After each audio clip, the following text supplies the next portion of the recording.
Today's Democratic Party believes that government has an important role to play in society.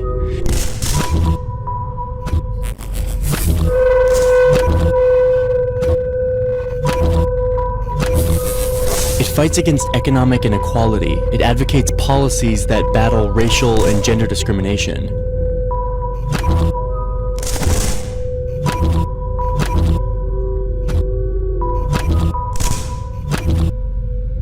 But it wasn't always this way.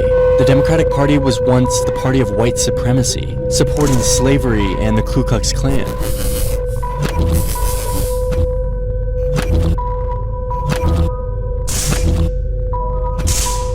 To understand how the party made such a huge shift, you have to go back to its origins in the mid-1820s.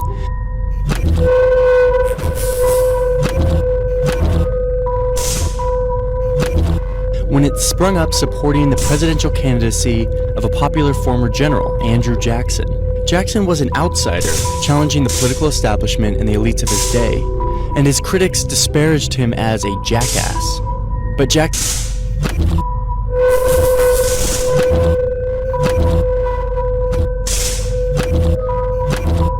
embraced the animal as a symbol of determination, and donkeys started appearing in newspapers to represent him and his followers. In the 1828 presidential election, which saw record-breaking popular participation,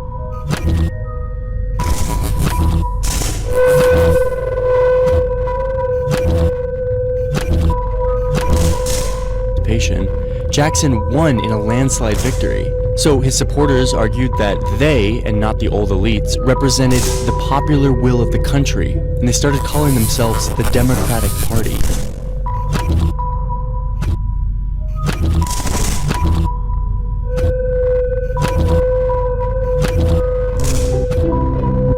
Jackson's administration immediately began expelling Native Americans living east of the Mississippi River, an issue that defined the new administration. After he signed the Indian Removal Act into law in 1830, 5 large tribes were rounded up and forcibly marched into territories and camps further west.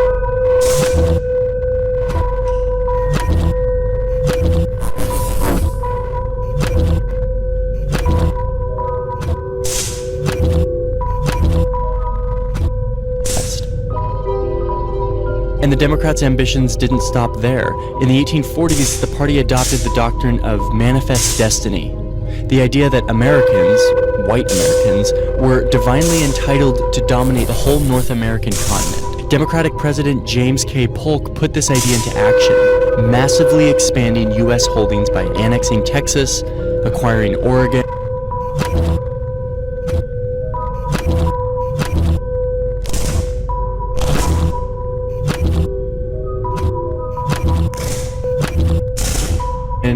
and winning much of what's now the southwestern U.S. in a war with Mexico. But soon afterward, national politics devolved into bitter controversy over whether new states entering the Union should be permitted to allow slavery.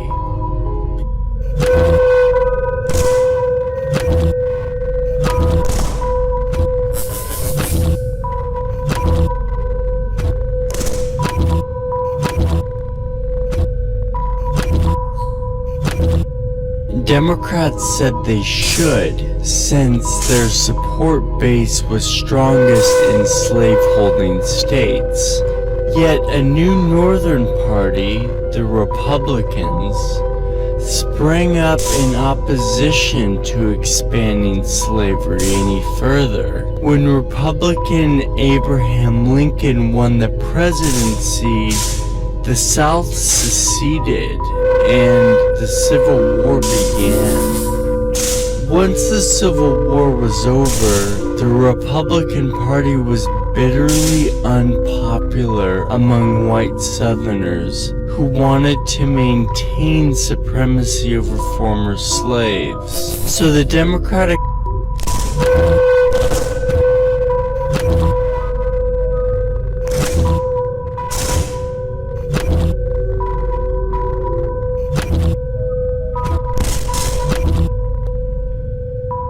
Party promised to limit federal government intervention on behalf of black citizens. Democrats became effectively the only political party in the South, aided by intimidation and suppression of black voters.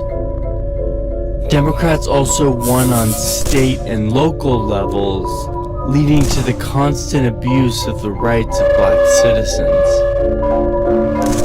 As the 20th century began, the country was changing, and the Democratic Party was changing too. A handful of individuals and corporations had grown enormously rich and powerful, using their vast fortunes to influence politics. And as a reaction to this, some reformers began pushing an agenda of progressivism, arguing that the government should take more of a role in regulating big businesses and improving ordinary people's lives. At first, these progressive reformers were present in both parties.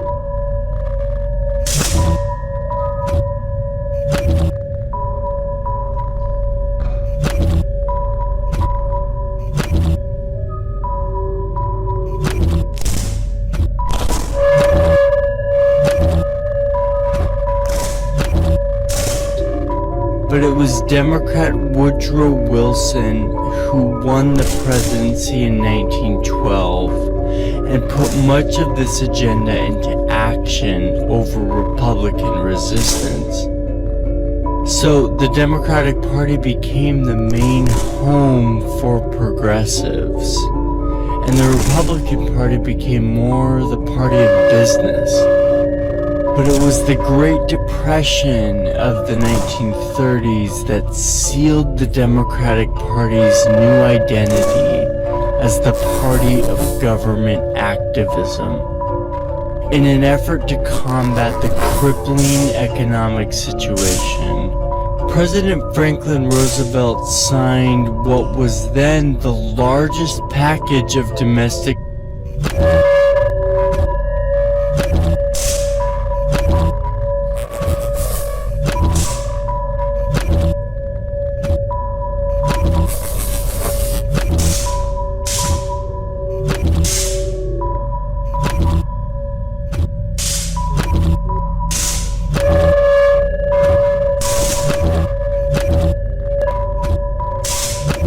government projects in American history, calling it the New Deal. And in the process of doing this, his administration dramatically expanded the size of government. Yet the party was still split over race. By the mid-20th century, it contained Southerners who staunchly supported segregation, liberal reformers trying to end it, and many politicians who were just happy to look the other way. But in 1964, when the Senate voted on the Anti-Segregation Civil Rights Act, this shows how the progressive reformers in the party had gained the upper hand, steering the party away from its racist past towards equality and social justice. But the Democrats in the South voted against the Civil Rights Act, remaining wedded to the idea of segregation. This chart shows the presidential vote for black voters. Around the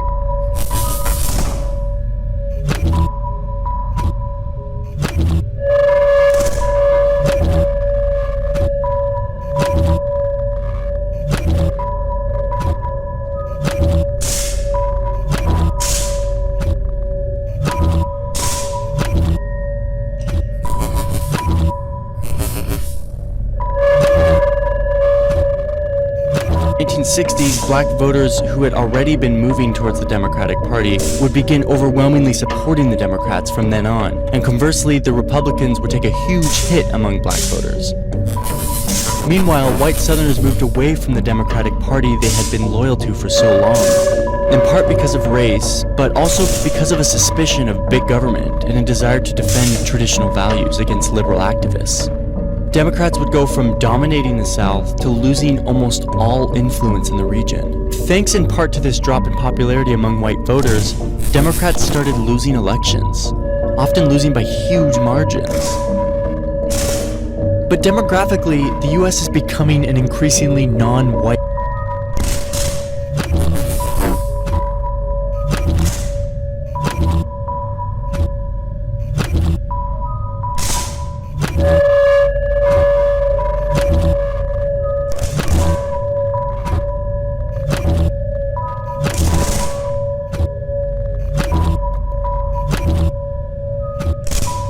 country, and the Democrats have had a comeback thanks in part to minority voters. The huge influx of Hispanic voters has especially benefited Democrats.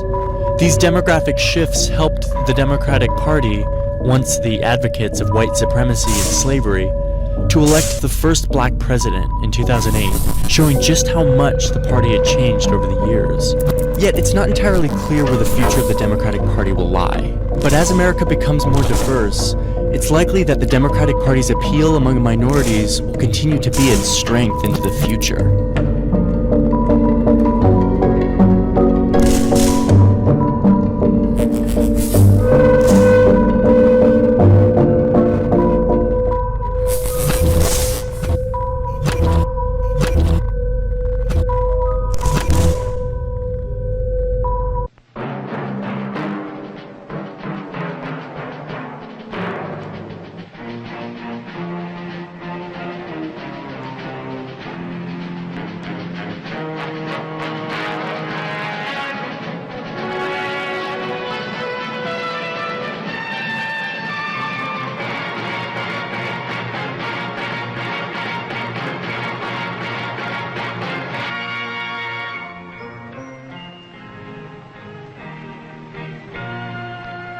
Some people have a deep, abiding respect for the natural beauty that was once this country.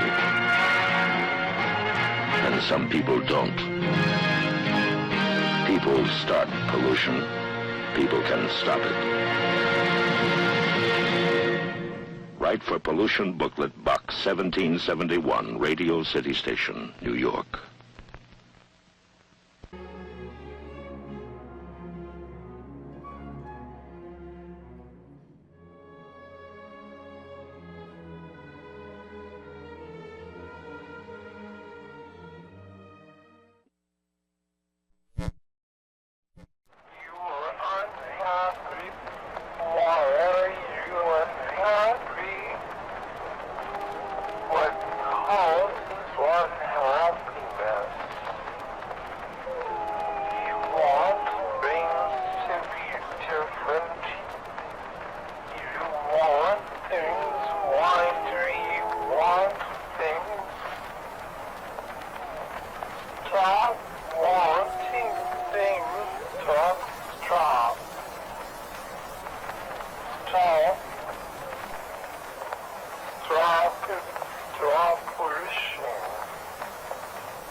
Very